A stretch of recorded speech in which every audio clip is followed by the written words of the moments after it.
인자가 온 것은 섬김을 받으려 함이 아니라 도리어 섬기려 하고 자기 목숨을 많은 사람의 대속물로 주려 함이니라. 아멘. 제가 전도사를 91년에 처음 시작했거든요. 영등포에 있는 영은교회에서 시작했습니다. 그때부터 10년 동안, 제가 25살 때 전도사가 됐는데요, 35살 되는 때까지 10년 동안 하나님께서 저에게 청년 사역을 맡기셨습니다. 중등부 선교도 청년부 맡고, 고등부 선교도 청년부 맡고, 그리고 약 한 7년 정도는 청년부만 계속 섬길 수 있도록 하나님께서 저에게 은혜를 베풀어 주셨습니다.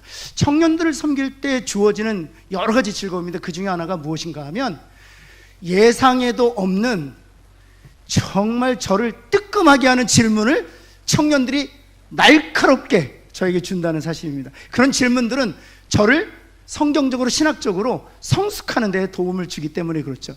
제 여러 가지 질문 중에 하나 기억나는 것 중에 오늘 본문과 관련된 질문인데요, 제가 아틀란타라는, 조지아의 주의 아틀란타라는 곳에서 청년들을 섬길 때 있었어요. 그 청년들이 좀 독특했어요. 한 50명에서 한 70명 정도 출석했는데, 대부분 한 3분의 2 정도 되는 청년들이 한국에서 유학 온 청년들이었어요. 조지아 공대를 공부하고 있었던 친구들이었습니다. 미국에 3대 공대가 있거든요. MIT, 그 다음에 캘리포니아 공대, 칼텍, 그 다음에 조지아 공대, 조지아 텍, 이렇게 3개 유명한 대학이 있는데, 조지아 텍의 박사과정이 왔으니 얼마나 한국에서 공부를 잘했겠어요. 근데 그 친구들이, 신앙 좋은 친구들이 있었어요. 근데 한 번은 장로님 아들이고 권사님 아들인데, 신앙적으로 잘 자라다 성경을 정말 잘 이해하고 싶은 청년이 하나 있었습니다. 근데 그 청년이 토요일 청년 모임 다 끝난 다음에 수모임 또 다 끝나고, 목사님 질문 있습니다. 그래서 성경을 펴면서 저에게 이런 질문을 던진 거였습니다. 목사님, 이상하죠? 우리 그리스도인들은 예수님을 하나님의 아들이시오, 더 나아가서 하나님이라고 고백하는데, 이상하게도 예수님은 스스로를 사람이라고 말씀하셨다는 거예요. 이 간극을 어떻게 설명해야 될지 자기는 이해가 안 된다는 거예요. 우리들은 예수님은 하나님이시요, 그리고 하나님의 아들로 이 땅에 오신 우리의 구세주이십니다 라고 신앙적으로 고백하는데, 예수님은 스스로를 나는 사람의 아들이라고 얘기하신다는 거예요. 왜 예수님은 사람이라고 주장하는데 왜 우리는 예수님을 하나님이라고 믿는 것일까요? 어떻게 설명을 할 수 있을까요? 이렇게 진지하게 저에게 질문했던 것이죠. 그때 제가 너무 놀랐어요. 어떻게 답해야 되나? 한 달만 시간을 달라고 해서 연구하고 나서 같이 대화를 한 적이 있습니다. 여러분 중에 예수님께서 즐겨 사용하셨던 호칭, 아니 예수님이 자기를 향하여 사용하셨던 호칭은 사람의 아들이라는, 사람 인자의 아들 자자라는 인자라는 단어는 사실이에요. The Son of Man, 나는 사람의 아들이다, 이 단어를 아주 즐겨 사용하셨다는 사실입니다. 이 단어가 어떤 의미인지 오늘 함께 살펴보면서 인자로 오신 예수님께서 우리에게 어떤 은혜를 베푸셨는지, 그 은혜를 받은 자들이 어떻게 살아야 될지 함께 메시지를 나누면서 은혜를 나누고자 합니다. 첫 번째, 이 인자라는 호칭, 예수님께서 즐겨 자신을 가르치실 때 사용하셨던 이 호칭 인자란 뜻은 바로 구약에서 약속하신 메시아를 뜻한다는 사실입니다. 여러분, 주님께서 얼마나 인자라는 단어를 즐겁게 사용하셨는가 하면 마태복음 8장 20절 말씀 볼까요? 예수께서 이르시되 여우도 굴이 있고 공중에 새도 거처가 있으되 누구는 머리 들 곳이 없다고요? 인자는 머리 들 곳이 없다. Son of Man, 머리 들 곳이 없다라고 말하고 있는 거죠. 여러분, 마태복음 12장 8절 말씀이죠. 안식일의 주인이 누구라고요? 인자라고요. 인자, 사람의 아들인 예수님이 안식일의 주인이다 라고 말씀하시는 거죠. 요한복음 6장 53절 말씀 볼까요?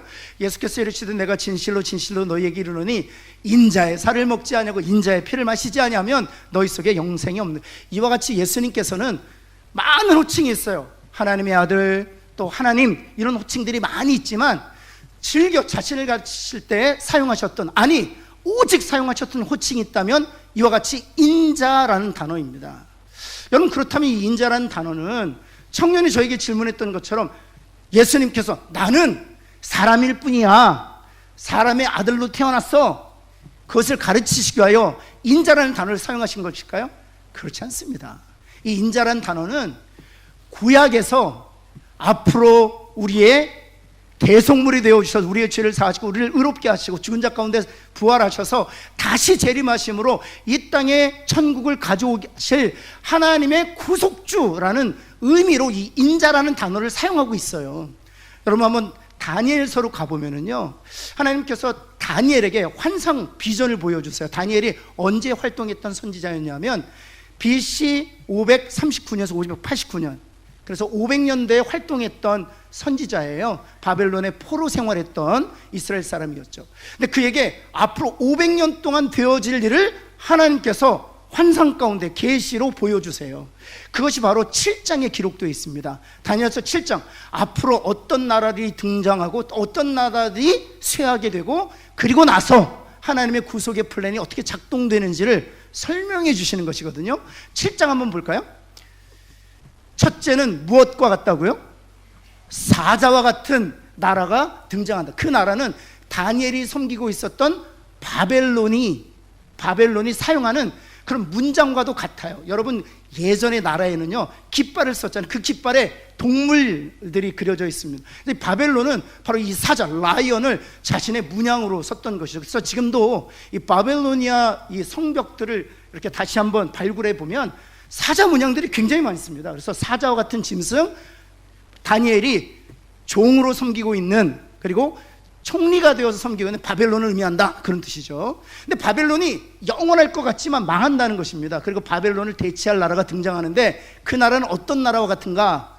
어떤 나라요? 곰과 같은 나라가 등장한다. 이 곰과 같은 나라는 이렇게 생각하시면 됩니다. 제가 어렸을 때 별명이 곰이었어요.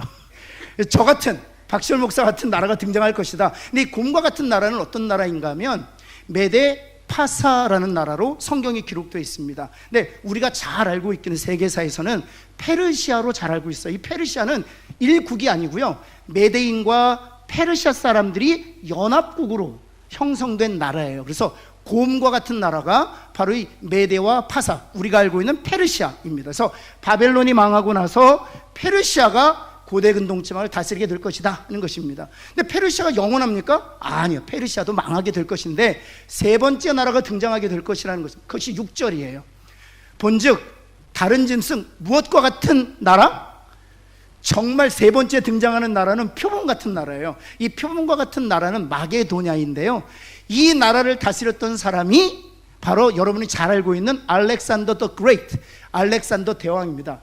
이 나라는요 정말 표범 같아서 짧은 시간 내에 포르투갈부터 인도까지 그 큰 제국을 통일합니다. 그리고 나서 30대 초에 알렉산더 대왕이 죽죠. 여러분, 표범과 같은 아주 신속한 전투력을 가지고 있었던 강대한 제국이었습니다. 그러나 이 마게도냐도 무너지게 됩니다. 그 다음 나라에 의해서. 그 다음 7절 말씀해 보면 넷째 짐승은 무섭고 놀라우며, 어떤 특정한 짐승을 설명하진 않아요. 강하고 새로 된 큰 이가 있어서 먹고 부스러뜨리면 그 나머지를 발로 밟았으며, 그 짐승은 전에 모든 짐승과 다른데 어떤 면에서 다르냐? 그 강력함에 있어서 다르다는 것입니다. 그 나라는 어느 나라를 의미하는 것일까요? 마게도냐를 무너뜨렸던 로마를 의미합니다. 이와 같이 지금 다니엘은 바벨론에서 살고 있었어요. 그런데 바벨론이 영원할 것이 아니라 망하게 될 것이다. 그리고 메데 파사, 페르시아가 지배하게 될 것이고, 메데 파사도 역시 망하게 될 것이요, 마게도냐가 지배할 것이며, 이 마게도냐도 영원할 것이 아니라 로마에 의해서 망하게 될 것이다. 그런데 그 다음이에요. 그 다음 어떤 일이 있게 되느냐? 13절이에요 13절 말씀.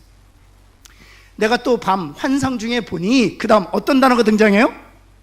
그렇죠, 그 전에 네 나라는 무엇과 같다고 하나님께서 묘사하게 하셨어요? 짐승과 같은 나라들이에요. 그런데 환상 가운데 다섯 번째는 인자가 등장합니다. 이 인자는 누구를 얘기하는 것일까요? 그 다음 볼까요? 그 인자가 무엇을 타고? 하늘 구름을 타고 와서 옛적부터 항상 계시니가 누굴까요? 하나님 앞에 인도됨에, 그 다음 14절이 중요해요. 같이 한번 볼까요? 같이 읽겠습니다. 시작. 그에게 권세와 영광과 나라를 주고 모든 백성과 나라들과 다른 언어를 말하는 모든 자들이 그를 섬기게 하였으니, 그의 권세는 소멸되지 아니하는 영원한 권세요, 그의 나라는 멸망하지 아니할 것이다. 여러분 지금 무엇을 말씀하시는 것입니까? 바벨론 나라, 내가 섬기는 바벨론 나라가 강대한 제국 같고 영원할 것 같지만 그렇지 않다. 반드시 망한다. 바벨론 다음에 이어진 메데파사, 영원할 강력한 제국 같지만 반드시 망한다. 마게도냐, 로마 역시 망한다. 그러나 인자 같으니 하나님이시지만 사람의 형상을 입고 이 땅에 오시는 그 메시아말로 그 권세는 약화되지 아니하고 쇠하지 아니할 것이며 하나님께서 그에게 주신 나라는 영원할 것이다 라고 얘기하는 거예요. 이때 바로 인자가 주님이 즐겨 사용하셨던 인자예요. 바로 인자라고 말씀하시면서 자신을 가르치면서 바로 다니엘에서 약속했던 그 인자가 바로 누구다? 나다, 이렇게 말씀하시는 거예요. 그리고 나서 이 인자란 단어를 어떤 맥락에서 주님이 사용하셨는가를 보면 그 주님이 인자를 왜 그렇게 즐겁게 자기를 가르치는 호칭으로 사용하셨는지를 여러분이 알 수 있어요. 여러분 요한복음 3장 13절 말씀 볼까요? 하늘에서 내려온 자 곧 누구? 하늘에서 내려온 자 곧 인자, 하늘에 올라간 자밖에 없다라고 말씀하셔요. 어찌 사람이 하늘에서 내려올 수 있겠습니까? 또 어찌 사람이 하늘로 올라갈 수 있겠습니까? 인자만이 바로 다니엘에서 약속했던 메시아로 오시는, 이 세상을 구속하시기 위하여 하나님이시지만 하나님과 동등됨을 취할 것을 여기지 아니하시고 사람의 모양으로 이 땅에 오시는 메시아 되신 예수 그리스도만이 하늘에서 오신 자요 하늘로 올라가신 자다라고 말씀, 그 문맥에서 인자라는 단어를 사용하고 계시다는 사실이에요. 여러분 8장 31절 마가복음에 보면 인자가 많은 고난을 받고 죽임을 당하고 며칠 만에 살아난다고요? 어찌 사람이 다시 살아날 수 있겠습니까? 여기서 말하는 인자는 내가 사람이다 그래서 말씀하시는 것이 아니라 다니엘이 약속했던 그 인자기 때문에 죽어도 다시 산다 라고 말씀하시는 하나님의 계획 안에서. 그리고 나서 마태복음 16장 27절 말씀이죠. 인자가 아버지의 영광으로 누구 함께 오나니? 천사들. 어찌 사람이 천사들과 함께 아버지의 영광으로 이 땅에 임할 수 있겠습니까? 다니엘에서 말하고 있는 바로 구속주 되신 메시아 되신 그리스도가 아버지의 영광으로 함께 천사들과 오겠다 말씀하시는 것이죠. 마태복음 24장 30절 말씀이에요. 한번 노란색으로 할례된 같이 한번 읽겠습니다. 시작. 그들이 인자가 구름을 타고 능력과 큰 영광으로 오는 것을 보리라. 아멘. 따라서 인자란 단어를 사용한 것은 청년이 제게 질문했던 것처럼 내가 사람이야 라는 의미로 사용한 것이 아니라 바로 구약에서 약속하신 우리의 죄를 속하시고 우리에게 천국 백성으로 살도록 천국을 이 땅에 오게 하시는 하나님의 준비하신 메시아요 그리스도라는 사실을 주님이 가르쳐 주시고 인자란 단어를 즐겁게 사용하셨다는 사실이죠. 여러분 그 주님을 항상 마음에 모시고 사는 저와 여러분 되기를 예수 그리스도로 축원합니다. 두 번째, 그렇다면 인자가 왜 오셨느냐? 구체적으로 보면 인자라가 오신 것은 우리의 모든 죄의 값을 대신 지불해 주시기 위하여 오셨다는 사실입니다. 로마서 6장 23절은 우리가 잘 아는 본문이 등장해요. 죄의 삭시 뭐라고요? 사망이라고요.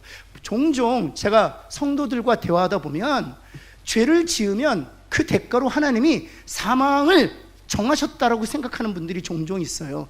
여러분 더 정확하게 본질적으로 말씀드리면 죄를 지으면 그 결과는 너무나도 당연하게, 너무나도 마땅히, 너무나도 자연스럽게 사망이라는 사실입니다. 여러분 일하면 당연히 마땅히 받아야 될 게 뭡니까? 삭시입니다. 열심히 일했으면 당연히 마땅히 자연스럽게 삭스를 봐야 되죠. 죄의 삭시 사망이라는 의미는 그런 것입니다. 죄를 지으면 자연스럽게 마땅히 당연히 사망의 값을 지불해야 된다는 사실입니다. 일전에도 제가 말씀드렸던 것처럼 여러분 3,000년, 5,000년 되는 나무들이 있어요. 근데 3,000년, 5,000년 되는 나무들을 보면 그렇게 3,000년, 5,000년 살 수 있었던 이유가 어디에 있습니까? 그 나무가 어디에 심겨져 있었기 때문에? 땅에 심겨져 있기 때문입니다. 그런데요 3,000년, 5,000년 그렇게 산 나무들이 땅에서 뽑히면 어떻게 될까요? 죽죠. 그러나 즉시로 죽지는 않습니다. 왜냐하면 그 3,000년, 5,000년 동안 품었던 그 생명이 있기 때문에 땅에서 뽑힌다고 죽지 않습니다. 그런데 100년 정도 지나면 죽습니다. 100년 정도 지나면 죽습니다. 옆에 있는 분에게 당신이 그 나무와 같습니다 말하게. 여러분 성경이 우리에게 120년을 정했어요. 왜냐하면 하나님으로부터 우리가 생명을 누리고 있었는데 죄가 들어가서 하나님과 분리되었어요. 그래서 더 이상 생명을 누리지 못하게 된 것입니다. 근데 우리가 가지고 있는 유한한 생명이 있어요. 하나님의 도움 없이도 하나님이 우리에게 허락하신 유한한 생명이 있어요. 그게 120년이에요. 저희 아버님 94세신데 얼마 전에 제가 만나서 아버님에게 그랬죠. 아버님 36년 남았습니다. 그랬더니 아버님 26년 남았습니다. 그랬더니 아버님께서 예끼놈아 그러시더라고요. 그래서 한번 옆에 있는 분에게 이렇게 축복할까요? 건강하게 120년 사십시오 할까요? 살아도 사는 게 아니에요. 아프면. 다시 한번 앞에 있는 분에게 건강하게 120년 사십시오 한번 할까요? 그러나 죽습니다. 왜 죽습니까? 죄로 말미암아 하나님과 분리되었기 때문에 하나님께 주시는 생명을 공급받지 못함으로 3,000년, 5,000년 된 나무가 땅에서 뽑혔을 때 한 100년 정도 살다가 죽게 되는 것이에요. 여러분 땅에서 뽑히면은요 3,000년, 5,000년 정도 된 나무는요 봄이 되면은요 싹이 나요. 땅에서 뽑혔는데도 여름이 되면 꽃이 핍니다. 열매도 맺습니다. 땅에서 뽑혔는데도 왜입니까? 그 나무가 자체로 생명을 가지고 인간 역시 마찬가지. 하나님과 분리돼도요 학문을 발전시킬 수 있어요. 인간과 하나님과 분리돼도요 문명을 발전시킬 수 있습니다. 왜냐하면 우리가 유한한 생명을 가지고 있기 때문에. 그러나 역시 죽는다는 사실이에요. 왜입니까? 죄의 값은 사망이기 때문에 그렇습니다. 그렇다면 여기서 하나님께서 어떻게 구속의 플랜을 작동시키는가? 하나님과 우리 사이를 죄가 가로막았잖아요. 죄가 끊어냈잖아요. 따라서 죄의 문제를 해결하면 하나님과 우리는 다시 연합될 수 있잖아요. 이게 이제 하나님의 구속의 플랜이에요. 그래서 그 죄의 문제를 해결하기 위하여 하나님이 그 죄의 값을 대신 누구에게 지불토록 하신 거예요. 그게 이제 대속물이에요. 그래서 구약의 언어는, 구약의 약속은 그 대속물들이 무엇인지를 설명하는 것입니다. 이것이요 나중에 후에 대속물이라는 구속의 계획이 플랜이 작동되는 게 아니에요. 아담과 이브가 타락했을 때, 그래서 하나님의 생명이 떠났을 때 그들이 그 부끄러움과 수치를 가리고 무화과 나무 잎으로 자기 부끄러움과 수치를 가립니다. 근데 여러분 잠시 뒤에 무화과 나무 잎이 어떻게 되었어요? 말라 비틀어서 다시 부끄러움과 수치가 드러나게 되는 거예요. 죄 문제가 해결되지 않는 거예요. 그래서 주님이 동물을 죽여서 그 가죽으로 그의 수치를 가리워 주신 거예요. 벌써 누군가가 그 죄의 값을 대신 지불하게 하심으로 아담과 이브의 죄를 가리워 주신 구속의 플랜이 작동되는 걸 볼 수 있죠. 아담과 이브의 아들 두 아들이 있었습니다. 누구하고 누구였죠? 가인하고 아벨이었습니다. 그런데 하나님께서 누구의 제사를 받으셨나요? 아벨의 제사만 받으셨습니다. 왜입니까? 정성을 다해서요? 열심히 드렸기 때문이에요? 아니요. 아벨의 제사가 동물 제사였기 때문입니다. 여러분뿐만 아니라 유월절 때 예수님께서 이스라엘 백성, 택하신 백성들의 생명을 건지시기 위하여 유월절 어린 양을 잡으라고 말씀하세요. 왜요? 어린 양이 바로 죄의 값을 대속하는 대속물이기 때문이죠. 여러분 시내산에서 모세의 율법을 주셨습니다. 특별히 율법 중에서 제사제도가 중요한데 그 제사법에서 가르치는 것이 무엇입니까? 우리의 죄의 값을 우리에게 묻지 않으시고 하나님께서 소나 양이나 비둘기에 묻겠다 말씀하시는 것입니다. 따라서 소를 드리고 양을 드리고 그리고 비둘기에 생명을 드리면 하나님이 우리의 죄의 값을 취하기 위해 생명을 취하지 아니고 그들로부터 생명을 취하시. 이게 이제 제사법이에요. 그런데 여러분 이것을 가리켜서 우리가 구약이라고 얘기하는 것입니다. 근데 신약이 무엇입니까? 바로 이것입니다. 그것으로는 완벽하지 않았다는 것입니다. 히브리서 10장 1절 한번 볼까요? 히브리서 10장 1절 한번 보시면 하나님께서 히브리서 기자를 통해서 우리에게 이렇게 말씀하시는 것이죠. 히브리서 10장 1절 우리 한번 노란색으로 하이라이트 한 번 같이 읽겠습니다. 시작. 율법은 장차올 좋은 일에, 여기서 율법은 바로 제가 말씀드렸던 율법에서 말하는 모든 대속물들 얘기한 그 대속물은 무엇이라는 것입니까? 다 그림자예요. 제가 태양 밑으로 가면요 그림자가 있어요. 그림자가. 근데 여러분 그런데 어느 권사님이 저에게 오셔가지고 제 그림자를 보면서 아유 우리 목사님 너무 수고 많으십니다. 그 그림자의 인사를 꾸벅한다고 생각해 보세요. 제가 어떻게 될까요? 장로님이 오셔서 아이 목사님 1부 2부 3부 설교 하시느라 너무 수고 많으시는데 목사님 물 한 잔 드시죠. 그리고 제 그림자에게 물을 쏟는다고 생각해 보세요. 여러분 구약에 있는 모든 동물의 가죽, 유월절 어린 양, 그리고 모세를 통해서 말씀하셨던 그런 모든 제사 제도는 그림자와 같다는 것입니다. 무엇의 그림자? 장차올 좋은 일의 그림자. 이 좋은 일이 무엇입니까? 바로 오늘 우리가 본문에서 읽었던 것처럼 나는 많은 사람의 생명을 살리기 위하여 대속물로 왔다 말씀하셨던 예수 그리스도를 가리켜서 말씀하신다는 사실이죠. 여러분, 그래서 구약에 있는 모든 대속물들은 완전하지 않아요. 3절 말씀 한번 볼까요? 3절과 4절 말씀에 보면 황소와 염소의 피가 능히 죄를 없이 하지 못한다는 것입니다. 그것은 완전하지 않고 그림자이기 때문이죠. 그리고 나서 9절에 하나님께서 히브리서 기자를 통해 이렇게 말씀하세요. 같이 한번 읽어볼까요? 시작. 그 첫째 것을 폐하심은 둘째 것을 세우려 하심. 그럼 제가 묻겠습니다. 여기 첫째 것은 무엇을 얘기하는 걸까요?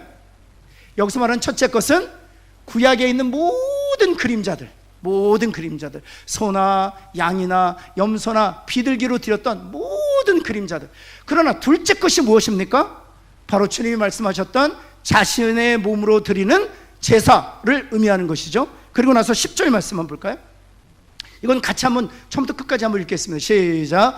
이 뜻을 따라 예수 그리스도의 몸을 단번에 들이심으로 말미암아 우리가 거룩함을 얻었노라. 여기서 이 뜻을 따라는, 여기서 말하는 뜻이란 무엇일까요? 바로 9절에서 말하고 있는 것처럼 첫째 것을 폐하시고 둘째 것을 세우시려는 그 뜻을 따라 주님이 자신의 몸을 한 번 단번에 들이심으로 우리에게 거룩함을 허락하셨다는 사실입니다. 그렇다면 주님이 들이신 그 제사로 말미암아 우리에게 주어졌던 그 거룩함의 효력이 무엇인지를 14절에서 이렇게 설명하고 있거든요. 같이 한번 읽겠습니다. 이건 노란색으로 하이라이트된 부분만 읽겠습니다. 시작. 한 번의 제사로 영원히 온전하게 하셨. 여기 한 번의 제사는 어떤 제사를 얘기하는 걸까요? 소를 드린 제사를 얘기하는 걸까요? 양을 드린 제사를 얘기하는 걸까요? 아니죠. 여기서 말하는 이 제사란 죄의 값으로 말미암아 드려진 예수 그리스도의 몸을 의미하는 것이죠. 십자가를 의미하는 것이죠. 예수 그리스도께서 자신의 몸을 대속물로 드리심으로 말미암아 저와 여러분이 지불해야 될 그 사망의 값을 주님이 영원히 지불해 주셨다는 사실이에요. 그래서 우리가 온전하게 되었다는 것이죠. 근데 그 온전함이 영원하다는 것입니다. 우리 옆에 있는 분에게 당신은 영원히 온전하게 되었습니다 한번 할까요? 여러분 믿으십니까? 여러분, 제가 자서전을 쓰면 뭐 한 100페이지 쓴다고 합시다. 100페이지 정도 자서전. 그거 쓸만한 것도 없지만 하여튼 쓴다고 생각해요. 100페이지. 이 영원히 온전케 하셨다는 것이 어떤 의미냐면, 제 자서전을 태어나면서부터 하나님 부르실 때까지 한 100페이지 쓰는데 하나님이 야 박신철이 그 100페이지 중에 33페이지 좀 읽어봐라. 33페이지를 읽은 거예요. 쫙 읽었는데 그 페이지 안에 죄가 있을까요? 없을까요? 잘 생각하고 대답하셔야 돼요. 그 33페이지에 죄가 있을까요? 없을까요? 없다는 얘기예요. 영원히 온전케 하셨기 때문에. 야, 77페이지 다시 한번 읽어보렴.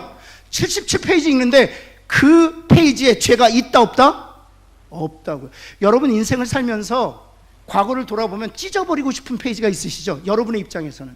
근데 한 번의 제사로 영원히 온전케 되셨다는 그 의미가 뭔지 아세요? 심지어 여러분이 찢어버리고 싶은 페이지조차도 하나님이 그리스도의 보혈로 덮으셔서 거룩하고 온전하게 하셨다 이 뜻이에요. 그것이 십자가의 능력이에요. 이 일을 위해서 주님이 이 땅에 오셔서 대속물이 되어 주셨습니다.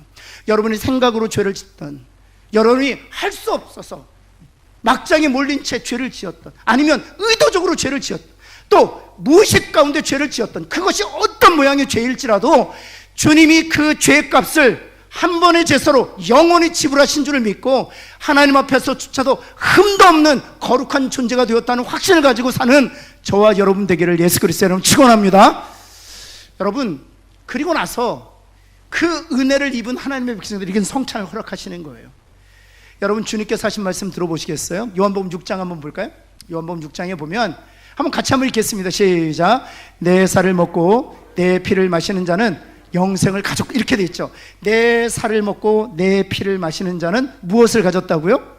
영생을. 이 영생이란 단어를 여러분 과거형으로 쓰세요? 현재형으로 쓰세요? 미래형으로 쓰세요? 우리는 종종 미래형으로 많이 씁니다. 하나님께서 우리에게 영생을 주실 것입니다. 그런데 성경은 이 영생을 항상 현재형으로 쓴다는 사실이에요. 왠지 아세요? 우리는 죄로 말미암아 하나님과 분리된 채로 영생 없이 살던 자들이었어요. 그러나 예수님이 대속물이 되셔서 그 죄의 값을 지불하여 주심으로 우리는 하나님과 연합된 자가 되었습니다. 따라서 우리는 현재적으로 하나님이 주시는 생명을 다시 공급받게 되었으므로 지금 현재적으로 영생을 누리게 된다는 사실이에요. 따라서 내 살을 믿음으로 먹고 내 피를 믿음으로 마시는 자는 이미 현재적으로 영생을 누리고 있다고 말씀하시는 거예요. 그 은혜를 누리며 사는 저와 여러분 되기를 간절히 소원합니다. 그리고 나서 56절에서 이렇게 말씀하세요. 같이 한번 읽어볼까요? 노란색으로 하일 때만 읽겠습니다. 시작. 내 살을 먹고 내 피를 마시는 자는 나도, 내 살을 믿음으로 먹고 내 피를 믿음으로 마시는 자는 나도 그들 안에 얻지 않는다고요? 여러분 믿으십니까? 오늘 이 살을 믿음으로 먹고 이 피를 믿음으로 마실 때 약속하신 것처럼 주님이 우리 가운데 충만하게 거하실 줄을 믿습니다. 그래서 매달 첫째 주일날 우리가 성찬식을 하는 거예요. 이런 고백이죠. 주님, 이번 한 달도 이 살을 먹고 이 피를 마실 때 주님 나와 동행하여 주옵소서. 주님이 우리와 함께 하시면 문제를 해결하고 고난에서 우리를 건지실 뿐만 아니라 주님의 생명으로 살게 하실 줄을 믿습니다. 여러분 마지막, 그렇다면 이 은혜를 받은 우리 그리스도인들이 어떻게 살아야 될까? 섬기면서 살아야 되는 거예요. 옆에 있는 분들이 바로 섬김의 대상이거든요. 이렇게 한번 옆에 있는 분에게 고백해 보셨으면 좋겠어요. 저도 주님처럼 당신을 섬기겠습니다. 한번 할까요? 가장 힘들어요. 우리는 섬김을 받는 것에 더 익숙해져 있어요. 네, 여러분 주님께서 말씀하셨죠. 나는 섬김을 받으려 함이 아니라 도리어 섬기려 왔다. 어디까지 섬기셨어요? 자신의 생명까지 내어주심으로 섬기셨다는 사실이죠. 이 주님의 오늘 우리가 읽었던 28절의 말씀은 어떤 문맥에서 말씀하셨냐 하면, 여러분 야고보와 요한의 어머니가 예수님을 찾아와요.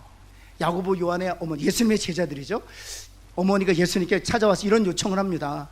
주님이 하나님 나라에 들어가실 때 내 아들 하나는 오른쪽에 앉게 하시고 내 다른 하나는 왼쪽에 앉게 하옵소서. 옛날 말로는 내 다른 하나는 영의정이 되게 하시고 내 다른 하나는 좌의정이 되게 하십시오.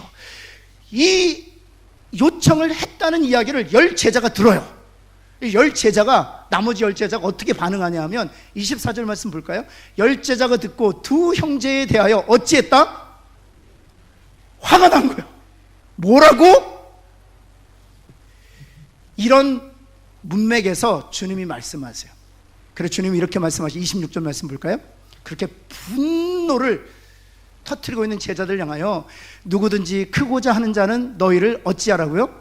섬기는 자가 되어야 된다고요. 27절 말씀, 으뜸이 되고자 하는 자는 반드시 무엇이 되어야 한다? 여러분 이것을 오해하시면 안 돼요. 높아지고 으뜸이 되기 위하여 종이 되어야 하고 섬기는 자가 되라고 말씀하시는 것이 아닙니다.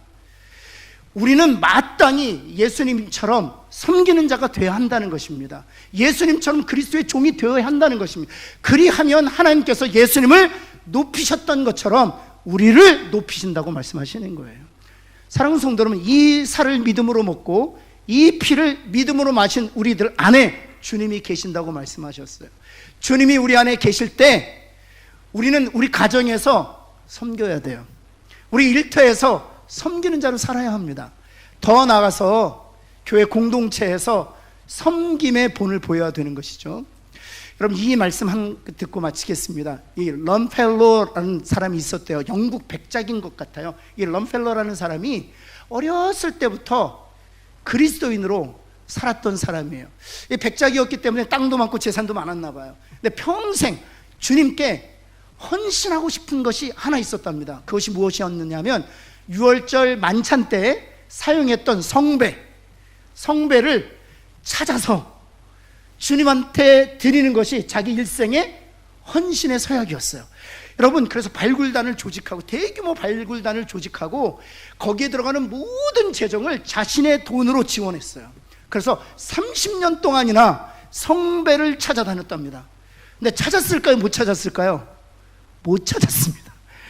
가진 돈 다 허비하고 결국에는 성배를 찾지 못하고 집으로 터벅터벅 낙심한 표정으로 돌아오는 길에 자기 집 앞에 거지가 구걸하고 있는 것을 보게 된 거예요. 그래서 마지막으로 남아있는 빵 몇 조각, 그리고 마지막으로 차고 있었던 수통에 물 몇 모금을 그 거린에게 나누어 주었답니다. 그리고 집에 돌아와서 밤에 주님 앞에 무릎 꿇고, 주님, 제가 30년 동안 6월절 만찬 때 주님이 사용하셨던 그 성배를 제가 찾지를 못했습니다. 주님, 저는 정말 주님께 약속했지만 약속을 들어드리지 못한 죄인입니다. 그 눈물을 흘리면서 탄식하고 있었대요. 그때 주님이 이렇게 말씀하셨답니다. 아니, 나는 이미 그 성배를 받았어. 기도하던 그 백작이, 아니, 저는 성배를 찾지 못했는데요, 30년 동안이나 온 세계를 뒤지며 다니면서 성배를 찾고자 했지만 찾지 못했는데, 아니, 너는 성배를 나에게 주었단다. 바로 집에 들어오기 전에 거지에게 빵과 물을 나누어 주지 않았니? 그것이 내가 받은 성배다. 이 이야기를 통해서 우리에게 들려주고 있는 것은 무엇입니까? 오늘 우리가 성찬에 참여합니다. 그런데 이 성찬은 무엇으로 연결되어야 한다는 것입니까? 섬김으로 연결되어야 한다는 사실이에요. 믿음으로 살을 먹고 믿음으로 피를 마셔서 예수님과 하나가 되어 동행하는 우리들에게 주님이 원하시는 삶은 가정에서 섬김의 삶을 사는 것입니다. 부모로서, 남편으로서, 아내로서, 또 교회에서, 일터에서 그리스도의 제자로 섬기면서 사는 것입니다. 그런 저와 여러분 되기를 예수 그리스도의 이름 축원합니다. 하나님, 주님 앞에 간절히 기도합니다. 주님, 우리 사랑하는 성도를 축복합니다. 믿음으로 주님의 살을 먹고 믿음으로 주님의 피를 마시는 자는 그들 안에 영생이 있을 뿐만 아니라 주님이 친히 그들과 함께 거하신다고 약속하셨습니다. 이번 한 달도 주님의 생명으로 또 주님이 주시는 능력으로 승리하는 한 달이 되게 하여 주옵소서. 뿐만 아니라 섬기시기 위해 이 땅에 오시는 주님처럼 주님과 동행한 예수의 제자답게 섬김의 삶을 가정에서, 일터에서, 교회 공동체 안에서 살아가는 하나님의 사람들 다 되게 하여 주옵소서. 예수 그리스도의 이름으로 기도합니다. 아멘.